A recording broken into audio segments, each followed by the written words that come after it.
This week, I will continue discussing the age of absolutism with the rise of the Kingdom of Prussia in northern Germany.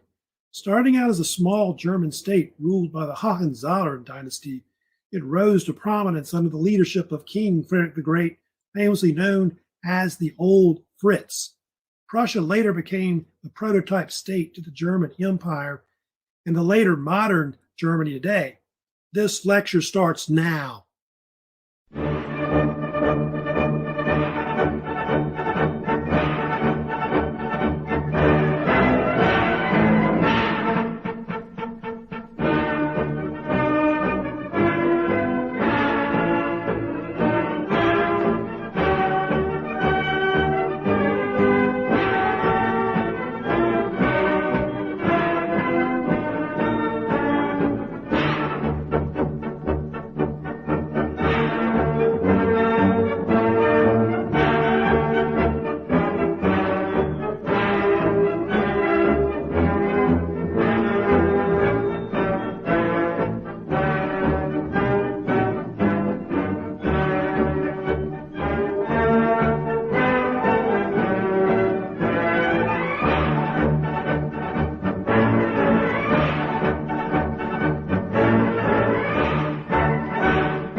So the Kingdom of Prussia, of course, national anthem. That was the original national anthem, of course, before other anthems, of course, in Germany today. So, all right. So anyway, today, like I said, I'm going to get to, of course, talking about the rise of Prussia, which Prussia was this German state that emerged in northern Germany, kind of like in northern Europe. And of course, very famous for rulers like Frederick the Great, who you see over my shoulder. Frederick the Great, probably one of their greatest rulers, definitely the longest reigning monarch, of course, of the state. So we'll talk a lot about Prussia. I'll kind of also talk a little bit later also about the rise of the German Empire, because that's going to eventually evolve by the late 19th century, which Prussia kind of helps to kind of birth, of course, later. I'll talk about kind of what happens to Germany later, just a little bit for, I guess, until we get to that later in the 19th and 20th centuries. So, yeah, I'm going to get to, of course, the main thing, talking about the rise of Prussia. Prussia, like I said, was this state that, like I said, merged in northern Germany. They kind of came out of the whole part of their state came out of the Holy Roman Empire. It's got all kinds of names, of course, that they call the Prussian state, like Prussia or Brandenburg Prussia, which I'll also mention was the other name that it was also called. It was ruled by this dynasty called the Hohenzollern dynasty, or House of Hohenzollern. which was also called House of Brandenburg Prussia sometimes. It was called multiple names, but Hohenzollern is the common name they usually called it. Uh, the name Prussia, it's kind of been around going back to almost like Middle Ages. There's different theories or origins of where the word Prussia came from. Like there's at least two theories they have. The main thing was that if you know about Germany or parts of Germany, it was kind of settled by or helped develop by the Teutonic Knights in northern Germany, which were really some of the best soldiers that were in the German armies in northern Europe. And they were sometimes called the Old Prussians. And so hence the name Prussia kind of evolved from that name. There's another theory that it evolved from the fact that people call the Vikings that invaded into northern Europe, they called them the Rus or Russ. And then the ones in Germany may have been called Pruss. So there's another theory about that, about the origins of, about where it came from. So there's Frederick the Great. And of course, they do kind of incorporate the eagle, which, a lot of other states kind of do in modern Europe at the time. I'll get to it later, but they had the Kingdom of Prussia. They'll rise up in the 18th century. You can see Prussia was a kingdom from 1701 to 1918. But Prussia does exist, by the way, as part of Germany up to like the Third Reich and World War II. So I'm going to get into and talk about that. They, of course, have a castle that's very famous in Germany. It's called Hohenzollern Castle, which is in the area of Baden-Württemberg, Germany. And that's believed to be the origin of where the name Hohenzollern came from, like from the actual. And I told you how all these different dynasties have, their dynasties named after castles and like, House of Windsor or Habsburg, et cetera. And so same thing with that. And I think it's been rebuilt multiple times. I think that castle that you're looking at, which is is actually on a little mountain called Mount Hohenzollern, and so hence the name being, of course, used later. But here's kind of a map of the area, all of Europe, that you're kind of looking at least up to 1740 in the 18th century. So you can see Prussia was called different names. Prussia later is the name they start using later. Originally, it was called Brandenburg Prussia because it was composed of two states that were together. And part of it was because those two states were kind of formed from an intermarriage, like the two kind of married each other. And so hence the name was kind of used starting around the 17th century. And then by the 18th century later, they would drop the word Brandenburg and just simply use the word just Prussia alone. And it's hard to see in that map. I do have some other maps showing you the area there. Here's kind of a map showing the Hohenzollern state that would be Prussia later. So yeah, it was composed of different areas. Mostly there's two main areas that it was part of. They had one area that was called the Duchy of Prussia. So the ruler was called the Duke of Prussia. And they had the other state, and by the way, that area was in the area that's kind of like in the eastern part of that map, which would be, they call it later East Prussia. And it's like actually part of Poland now, but it used to be above Poland. And then the area in the center where it says Brandenburg, that area was either called the Electorate of Brandenburg, or they had another name they called it, which is called the Margravate, which they called it that because some of the early leaders of that area of Brandenburg had a medieval title called a Margrave, which was a type of military commander who defended the border provinces of the Holy Roman Empire, because Brandenburg was a state that was within the Holy Roman Empire, but Prussia was not. It was outside of it. By the way, the Elector of Brandenburg, which is one of the later names they really start using, was an important prince within the Holy Roman Empire. He was one of like 7 prince electors that would elect the Holy Roman Emperor, which was not a traditional hereditary type, noble title. It was elected, although the Habsburgs, for 300-400 years, ruled pretty much over it. Later, it would have up to 10 at one point, but that's why that state was kind of deemed important, of course, later. Here's another map showing you what the Kingdom of Prussia, that's the original state. It started out East Prussia, of course, now in Poland, northern Poland today. and it had a capital, which you see there, which was the city of Königsberg, which Königsberg is not Königsberg anymore. It was taken over by the Soviets later after World War II, and it's now called Kaliningrad. If you know about that. But both states had separate capitals. So, capital of Brandenburg is Berlin, which is now the capital of Germany today, the Federal Republic of Germany. And then the capital of Prussia, like I told you, is called Königsberg. But it wasn't the largest city in that area. It was actually Danzig. It was actually larger. Yeah, yeah. Kaliningrad is now kind of controlled by the Russians, if you know about that.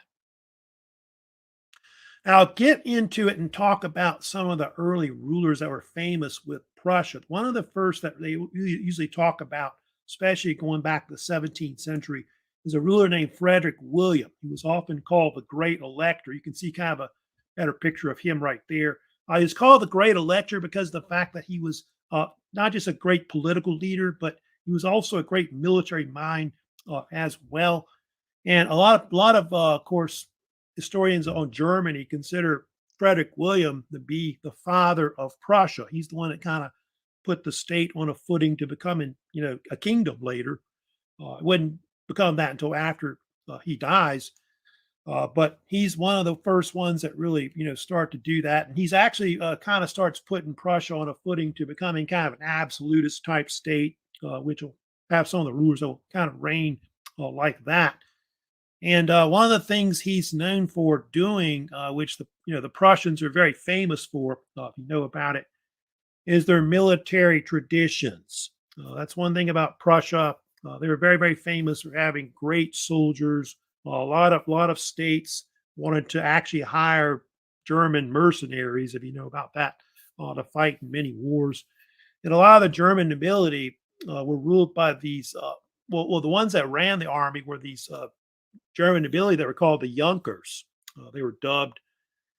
And these were landed aristocrats who owned like the majority of the Prussian land that was maintained by the peasants back in those days. And the word Junker, it's pronounced with a Y, means in German young lord. So a lot of them will have a if you know about this, a nobiliary particle in their name, like which is von, etc. And so a lot of the if you go back to when they get into all the different wars that they're in, a lot of the great generals of Prussia were often got the title von in their name. So that's going to eventually lead to the rise of here you go here right here he's going to develop a standing army. That's one of the things that he starts to do. Frederick William, which I think before that they relied on mercenaries, and during the 30 Years' War and afterwards, Prussia starts to create kind of a military type state, which they're kind of known for in the future, especially by the time they get into the 18th century. Yeah, for sure. But this ruler here, King Frederick the First, he's really considered to be pretty important. He's the one who forms the Prussian state into a kingdom, which I told you, Kingdom of Prussia was founded in 1701. It lasts till 1918. You can see there were 9 rulers at one point that ruled over the Kingdom of Prussia, or later the German Empire, as they called it, which the last 3 were German emperors, which were called a Kaiser, or Kaisers. And if you know about the Prussian monarchs, they reigned from Potsdam. That was actually the capital of the state of Brandenburg. And later, Berlin, the capital will later be the capital of Prussia and Germany. Later on, it will be. But most of the monarchs, Frederick the Great or whatever, reigned from Potsdam, from all those different palaces that they're known for, like Sanssouci, etc. He, by the way, was crowned. I think I got an image of that right here. He was crowned on January 18th, 1701. So that's deemed to be the date, I guess, when the Kingdom of Prussia was actually created as an actual state. So they were crowned in Königsberg, which I told you was the original capital of Prussia. And Frederick the First still had other titles. He was still known as the Duke of Prussia. and also I think that was his original title. Then became king, but he was still the electorate or elector, really elector of Brandenburg. So he kind of kept that other title that he had with Brandenburg. And really, if you study about the early Prussian kings, especially like the first two Prussian kings that come along, they're actually called King in Prussia. That's actually the original title they used before Frederick the Great changed it to King of Prussia, which will be a little later. So there's kind of an image, of course, showing King Frederick the First right there. I'll kind of talk about like why they were able to do this. By the way, there was a treaty that was issued with the Holy Roman Empire that was called the Crown Treaty, November 1700. And if you remember correctly, at the time, Emperor Leopold the First was one of the greatest, rulers in Europe, kind of a rival to Louis the 14th. Holy Roman Empire at that time recognized Prussia as an independent kingdom. Why did they do this? This was because the fact that there was an impending war that was about to break out, which I think I talked about this before. Talked about how in Spain, King Charles II didn't have any heirs. And so, remember correctly, he gave the throne to the Bourbon, Philip of Anjou, later became King Philip V of Spain. And that caused the whole, War of the Spanish Succession to break out because the Habsburgs wanted the throne back, and they didn't want the Bourbons to control. Spain had two big empires they control, and so that's why the Holy Roman Empire recognized Prussia, because the Prussians were promising to send forces to help out the Habsburgs, and so that's where all that came from, of course, and all that. Now, I think there was an alliance they had that formed, which the Germans were all forming, called the League of Augsburg, which Prussia joined. They later called it in Europe the Grand Alliance, and it fought against Louis the 14th in Bourbon, France, and Bourbon, Spain, and all that to try to, prevent that. Which it did prevent them from joining, but the Bourbons still took control, of course, of Spain. All right, so kind of talking about that. Let me go ahead and talk about his son. He has a son too that was named Frederick William, who they called the Soldier King, who was very famous as well. He was this absolutist that took over Prussia in the early 18th century. They really consider him to be the most absolutist of the Prussian monarchs. Second Prussian king, you can see very conservative, of course, and like I said, very militaristic overall. We'll get to him later. He's kind of important. He's the father of Frederick the Great, who comes in later and becomes the king. Kind of talk about a few things about Frederick William the First, the Soldier King.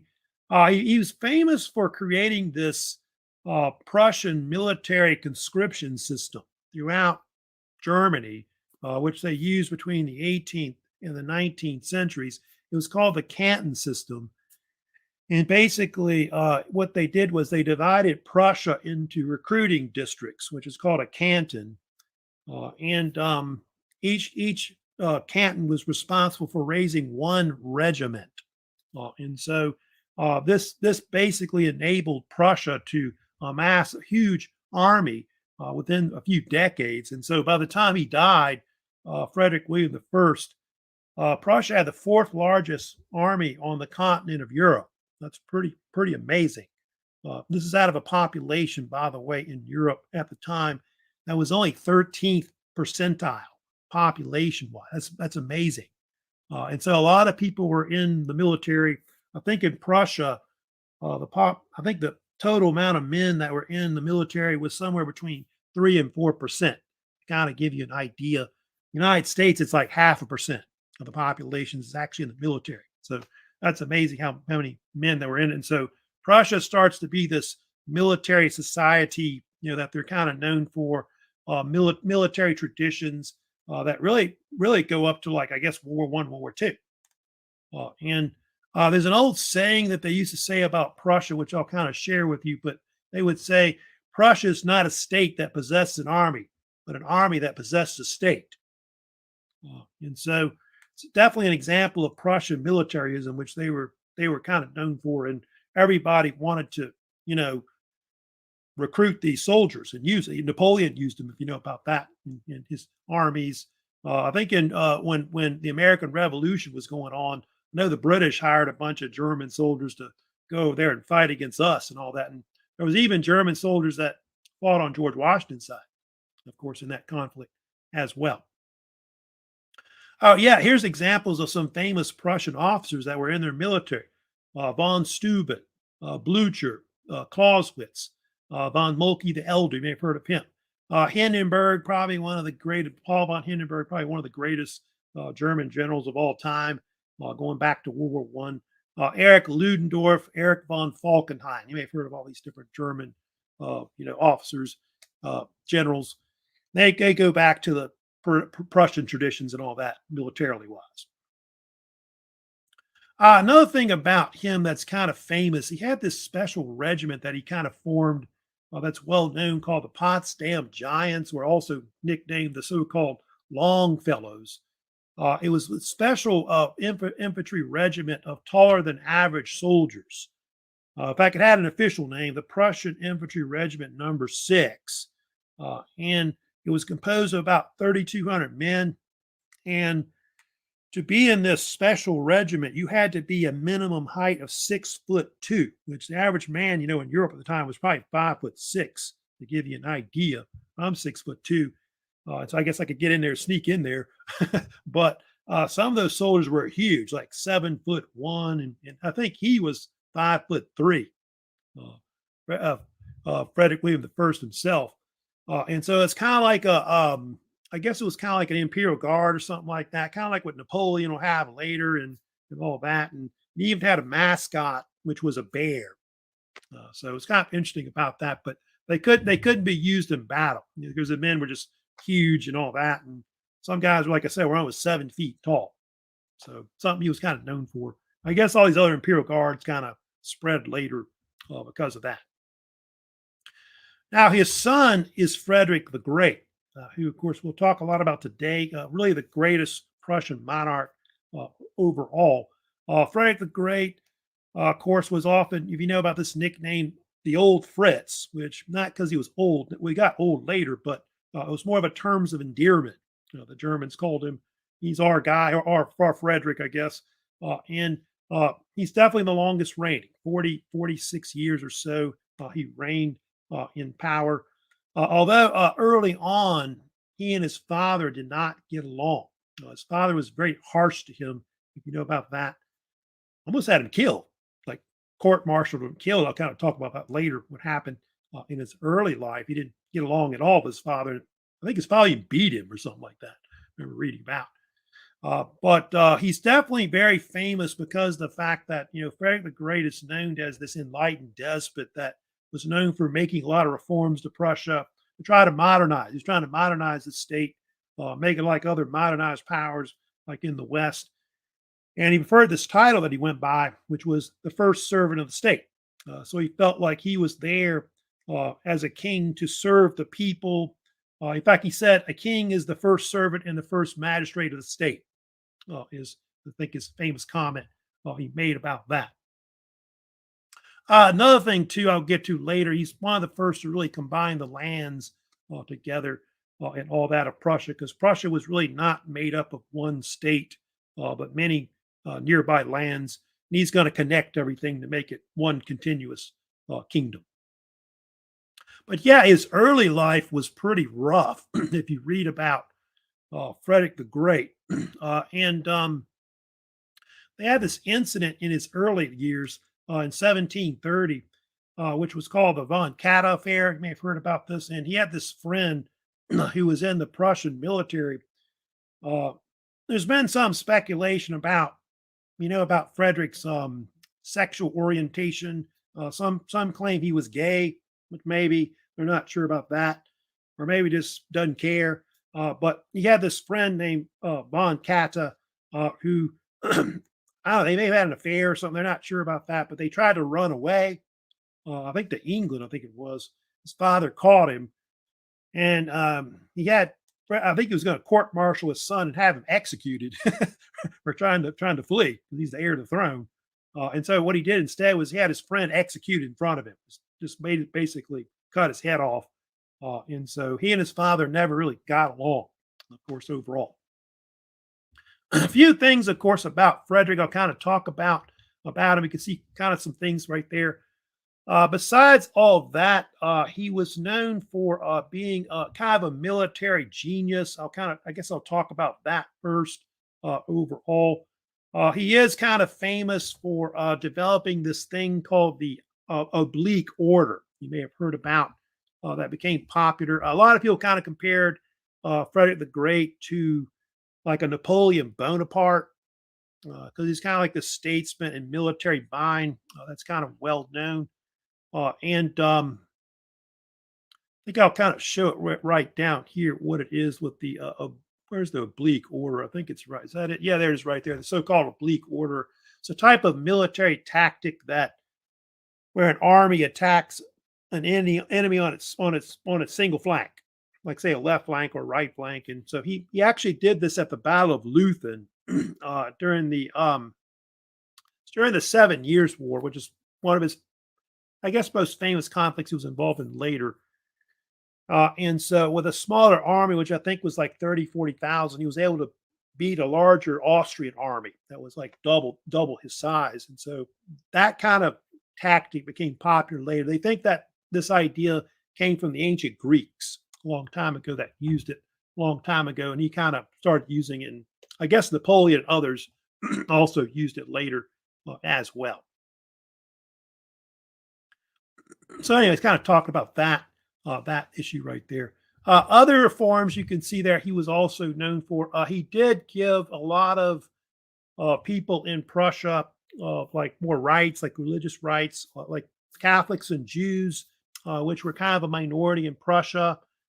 They were given religious freedom. And so you do start to see, between the 18th and 19th centuries, especially Jews, becoming emancipated in Germany. So you do see that later as well. Also, serfdom, he abolished that. He abolished torture, things like that.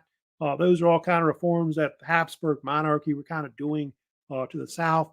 And so he copied them also as well. He reformed their civil law code system. He had like a law code system that was called the Frederican Code that was developed after he died.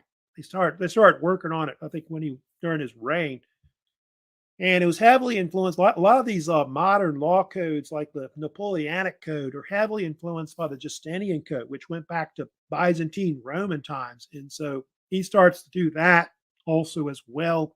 He also reformed education, just like they were doing in other states like Habsburg monarchy. The 1760s, they start also compulsory education, not just for males, but for also women, young girls as well. And the Germans were known for developing different types of schools, which were really copied by other states later, which, if you know about the Germans, they broke down schools into like different types of secondary education, like the real school, which was more for people that were just going to do a trade or a skill, right? Basically. And then they also developed the college preparatory schools are starting to develop too. Gymnasium where they continue for several years to prepare for college, higher education and things like that. And that's something that the Germans start to do, and other states copy that later in Europe and I guess other parts of the world. But anyway, kind of talking about some of the things that Frederick the Great was kind of known for overall. So he was reform minded, and of course, I'll show you in this map here, like I was talking about, one thing that he's very, very famous for, Frederick the Great, not just making them a modern power at the time, but yeah, he's the one that really starts to connect all of the German lands. You see from East Prussia to Brandenburg. And then what's going to happen, about this, is that he's going to push southward. He's going to take over Silesia. He'll take that, and then we see kind of like where it says Magdeburg right there in the middle of that map.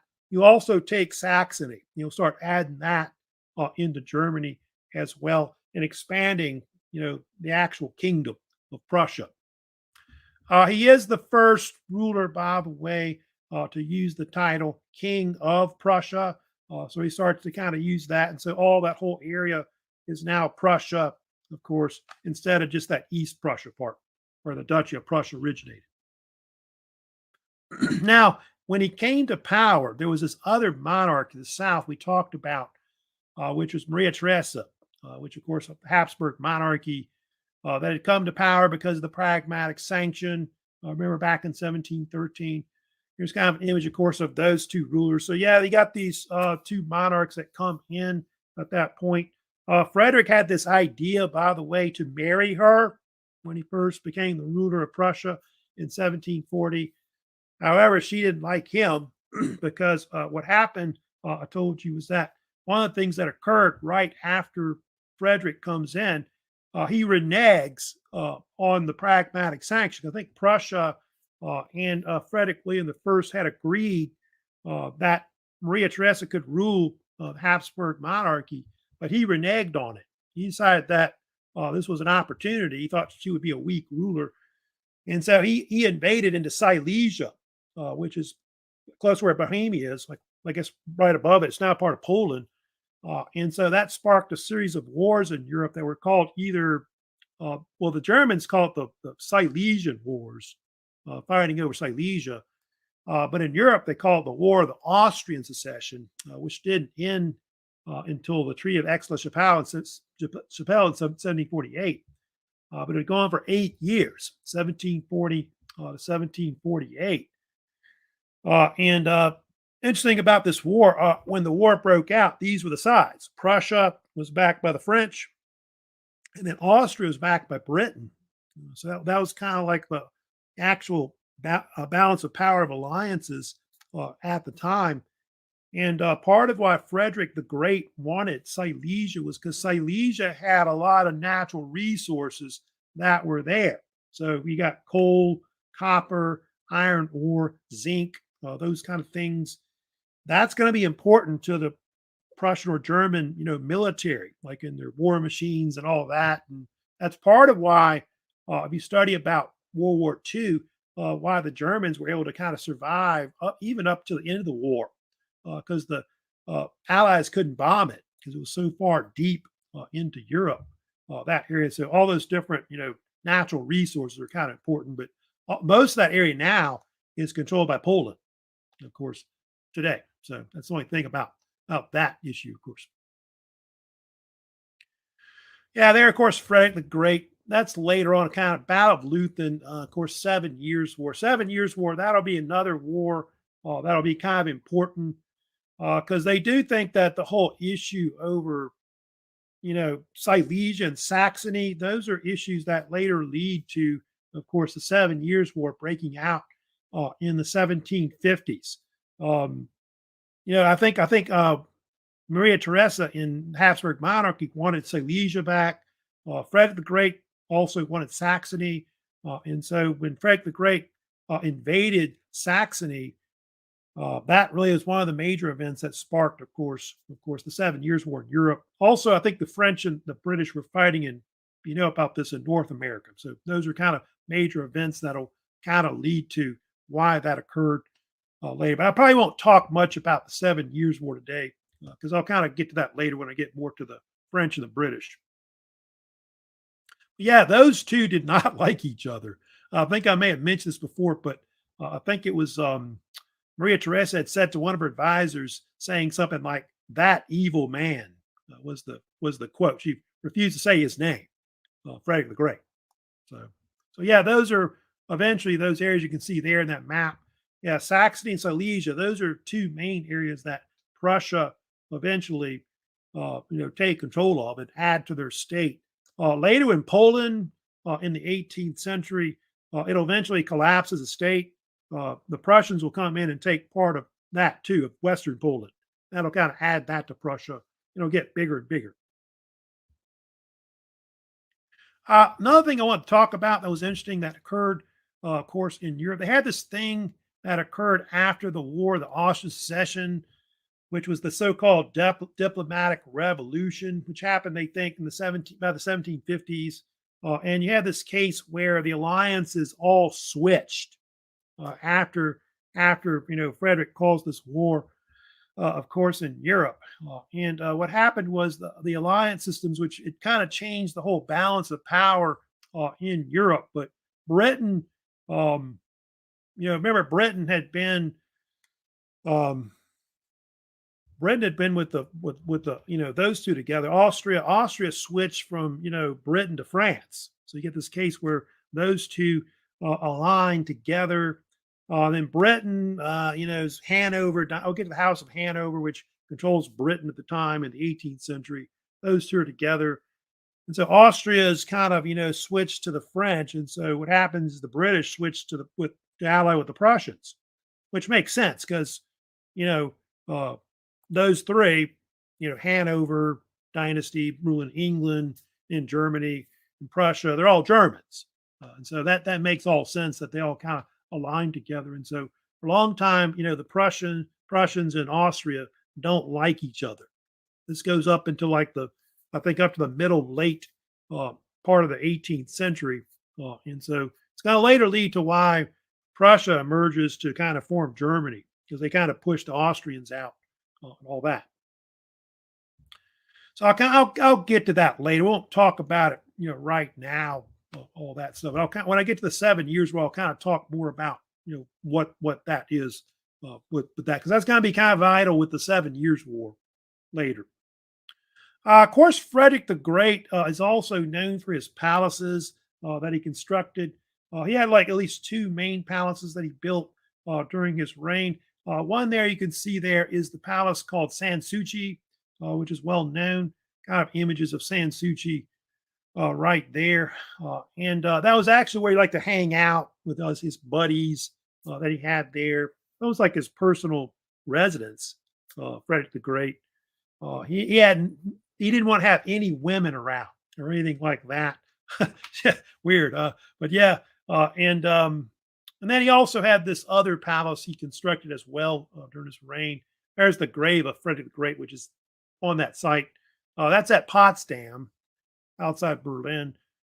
And then, of course, the new palace at Potsdam is also very famous as well. Much larger palace that he constructed during his reign. So a lot of the monarchs, I guess early monarchs in Prussia, kind of reigned from some of these palaces that are being built in Potsdam, outside Berlin in Germany. There's another image, of course, that. Of course, they had this very famous painting of Frederick the Great, by the way, which was done by Anton Graf. It was done in 1781. They say it's the most famous painting ever done of Frederick the Great. The most accurate one. I think Adolf Hitler was obsessed with it. If you know about this, he kept it in his bunker, I think until his death. I guess when he shot himself in the head, it was probably like right behind him, that kind of thing. And so, like I said, the term Old Fritz is more of a terms of endearment. Like of course, a lot of Germans or Frederick were called Fritz, about that common German name overall. But yeah, that Frederick the Great became this, legendary figure, in Germany later, and he's still idolized today. If you know about him overall. Now, the only thing about Frederick, he did not have any children. That was the only thing about it. He bore no heirs. He had a wife. Most you don't know that. He was married to this woman named Elizabeth Christine of Brunswick. But like I said, he was reportedly, they think he was gay, which is kind of debated today about whether that's true or not. He never really liked his wife either. In fact, they think it was because his father had forced him to marry her. And then maybe like guys, I don't know. It's kind of debated still about that whole issue about his sexual orientation or whatever. But because of the fact that that was the case, eventually what happened was the throne, eventually went to one of his nephews, what is current. So I'll kind of get into it and talk about that. I'll kind of talk about, the so-called later rulers of Prussia that reigned, into, I guess, the 19th and up to the 20th century. We'll kind of talk about that also as well, because you have the German Empire that occurs. Here's kind of two rulers that kind of rule overall early on. They have Frederick William II, And then Frederick William III. That would be like the nephew and grandnephew, basically, of Frederick the Great. The one on the left is famous. He's the one that first came in that inherited the throne after his uncle died, Frederick the Great. He reigned from 1786 to 1797. He's very famous for constructing, the one on the left is famous for constructing the Brandenburg Gate, which is probably one of the most famous tourist spots, maybe in modern Berlin today. It was also kind of famous because that's kind of where the Berlin Wall went, right there. In fact, that gate was on the East Berlin side, but it's very famous. It's kind of like considered like one of the main entrances into the city at one point, and so that's kind of why it's famous overall. Then the one on the right, who is Frederick William III, he was famous because he was the main ruler that ruled during the Napoleonic age. Like, 1797 to 1840 is when he ruled as the King of Prussia. And yeah, he had to reign during Napoleon's time. And Napoleon, was just conquering all of Europe at the time. And one point, Prussia was almost absorbed into the Napoleonic Empire, or at least forced to be an ally of theirs. But he's going to be important later. Frederick William III does have kind of play a key later in restoring Europe after Napoleon is exiled, because will be eventually exiled permanently in 1815. And so he'll be at the Congress of Vienna. We'll get to that later. We talk about the age of Napoleon, and he'll kind of help to kind of redraw the map of Europe and change it and all that. And so that's kind of why he was kind of important as a ruler. But yeah, he kind of reigned at a bad time, of course, overall. Then they have another ruler later, King Frederick William IV. He was the son of Frederick William III. He's kind of an important monarch later of Prussia because of the fact that he begins to kind of convert the kingdom into a constitutional monarchy in the mid 19th century due to like all the revolutions of 1848 you may have heard of.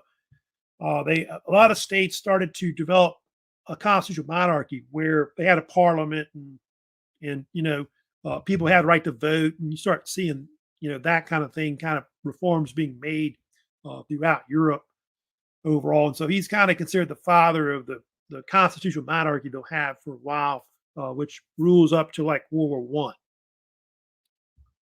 I. Now later, what happens? Germany eventually becomes an empire, which will start. You'll see by the late 19th century. You get the rise of the German Empire, which the German Empire you can see reigned from 1871 to 1918. And they were ruled by these three emperors, which were called a Kaiser. You can see them right there. Kaiser Wilhelm I, King Kaiser Frederick III, and then Kaiser Wilhelm II, probably the most famous one of the three overall. How did this come about, by the way? It was mostly a type of state that formed because of the fact that Germany was starting to push the Austrians out. I'll kind of get to when I get to the post-Napoleon era, I'll talk about the German. They have this thing called the German Confederation that was created after they exiled Napoleon, and it was like it was kind of like this early German state that included like Germany, Austria that were in it.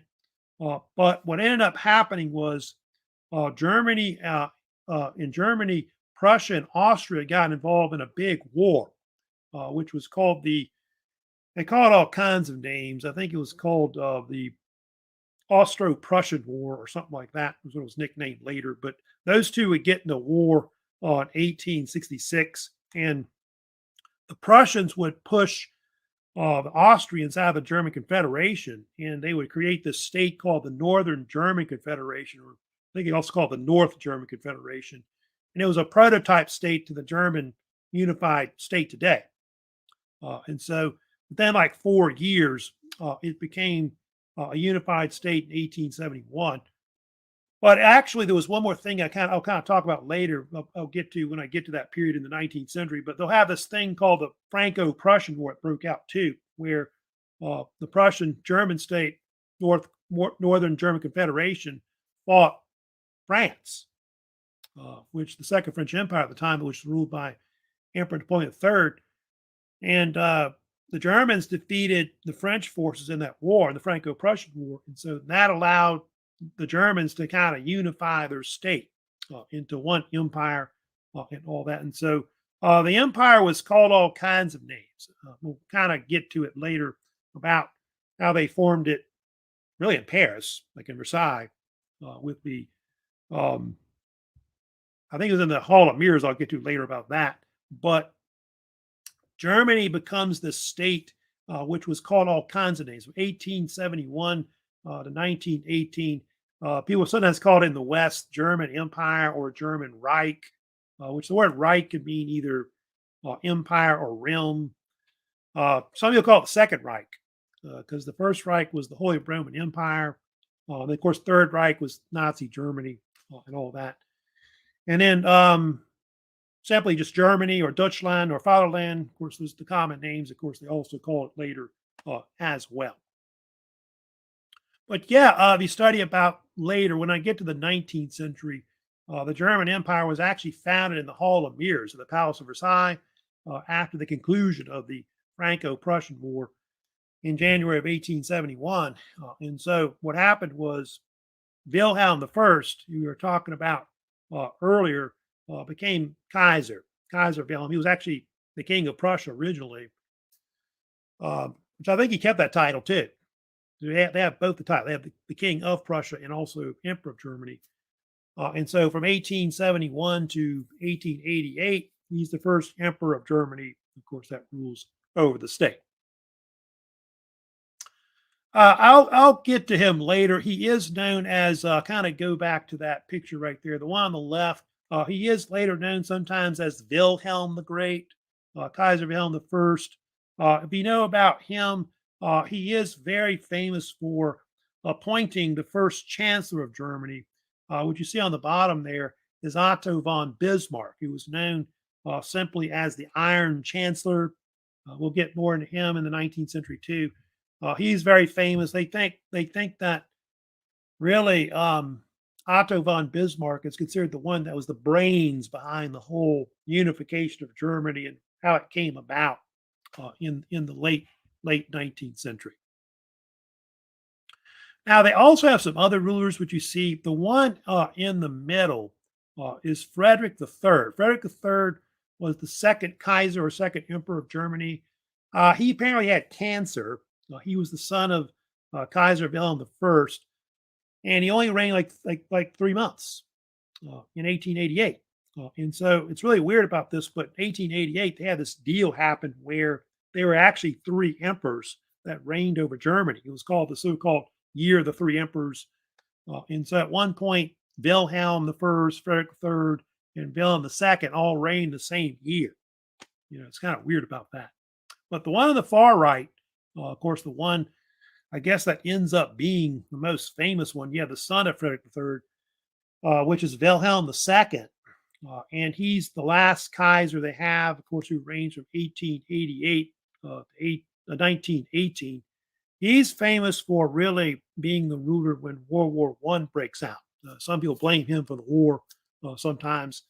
In fact, he's going to abdicate, if you know about that, when World War I ends and the Germans end up losing, World War I. And so when Germany lost World War I, that's when the Hohenzollern dynasty was forced to eventually abdicate the throne, and it ended their dynasty, which had reigned, like I said, they had almost been in power close to 400 years. If you go back to before they were a kingdom and all that.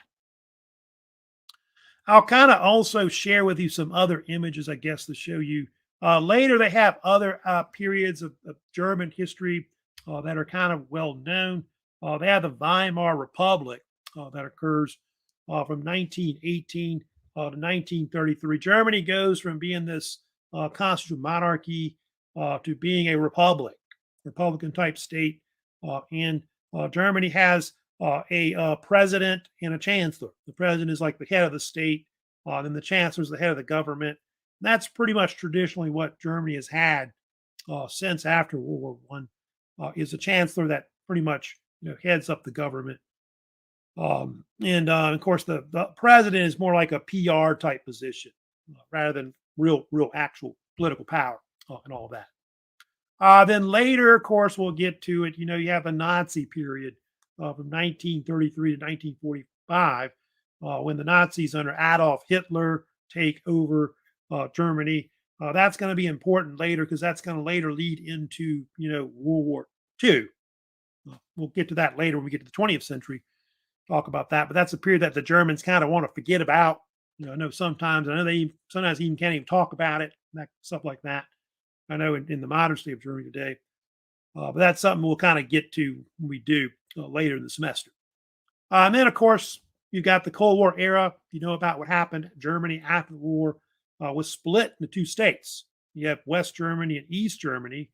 They even split up, of course, Berlin. You had West Berlin and East Berlin and all that. And I think it's an image shown during the so-called Berlin airlift, which helped to kind of divide Germany. And so Germany was kind of divided later into all these different occupation zones where the Allies occupied Western Germany, like Britain, France, and the United States, and the Soviet Union occupied East Germany, and so was Berlin also as well. So this went on from pretty much after World War II up to like the early 1990s and all that. Then what happened. Germany reunified in the 1990s, early 90s. And so the modern German state today, you can see that map there, doesn't look like the old German state. The old German state had that Eastern Prussia part that they had as well, which a lot of that territory, then the part where Silesia and all that was lost, after World War II. Because that's the way Germany looks today, map wise, overall. And that's a kind of a modern picture you can see of Berlin right there. It gets downtown Berlin, etc. And so, the modern state of Germany, it's now a federal republic. It's actually a modern state which has 16 constituent states, kind of like we have a bunch of states. They have the same thing also as well. The current chancellor of Germany, by the way, is Olaf Scholz. He took over, by the way, last year. And so he's what heads up the government. And by the way, he takes over from Angela Merkel, who had been in power, you can see something like 16 years. She had been in power since, I think, close to 2005. So she was kind of real famous, if you know about her. So we'll have to see kind of what Olaf Scholz does. We don't really know much about him, right now. But we'll kind of see how he does as their main political leader and all that.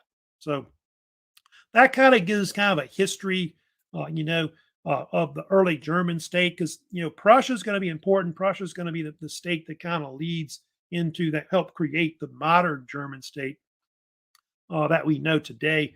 Next week I'll kind of be moving on. Actually, this week I'll be kind of moving on later into getting into the Russians. We have to talk about them too, which I know is kind of a controversial topic because of what's going on between Russia and the Ukrainians.